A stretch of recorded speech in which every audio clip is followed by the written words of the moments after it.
What's up, everybody? Welcome to another edition of The Opinion. And the 49ers escape, I guess, if that's the word. Win.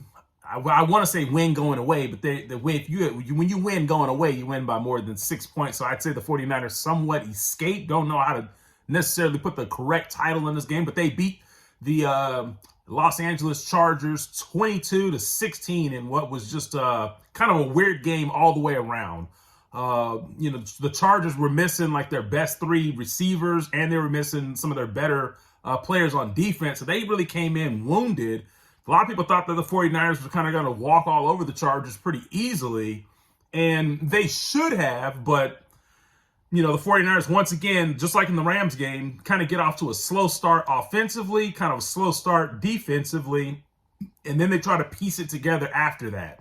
And the longer you keep playing this game, especially going into the playoffs, should the 49ers make the playoffs, I think they will, but you keep playing like this, it'll be close.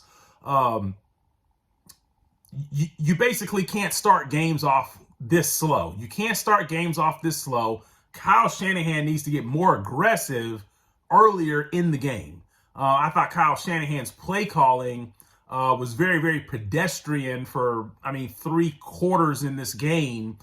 Some of the plays that they ran just didn't make sense. They would run a fake to the inside and then throw it to the outside to Elijah Mitchell, when that's not really Elijah Mitchell's strength.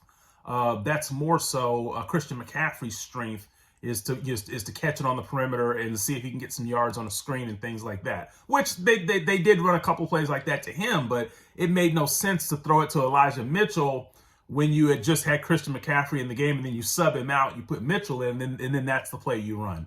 The 49ers could move the ball pretty decently in between the 20 and the opposing 20, but once they got down into the red zone, in particular inside the 5-yard line, the offense would stall out. Once again, I think Kyle Shanahan's play calling was very, very predictable.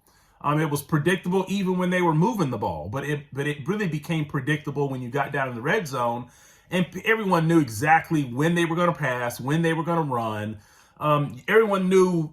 I'll put it like this: when they ran the bootleg and Khalil Mack came in free and sacked Jimmy Garoppolo, everybody knew it was going to be a play action fake. We didn't know it was going to be a bootleg, but everyone knew it was going to be some type of play action fake of some sort. So Kyle Shanahan really needs to improve his play calling and stop making it so much predictable, in my estimation, because to me, Jimmy Garoppolo pretty much bailed him out of this game with some of the passes that he was able to make there in the fourth quarter when the 49ers drove, and then finally where Jimmy Garoppolo actually had to make some passes. Otherwise they would have had to punt the ball back to the Chargers down by 3 in the fourth quarter, with Justin Herbert on the other side. So to me, Jimmy Garoppolo bails out Kyle Shanahan in this game.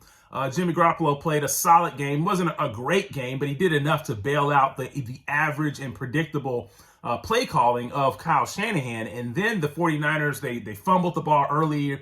If I reverse a little bit, they fumbled early in the game. Ayuk had a nice game, but he fumbled. And then they got their punt somewhat blocked. The Chargers could have been up 24-3.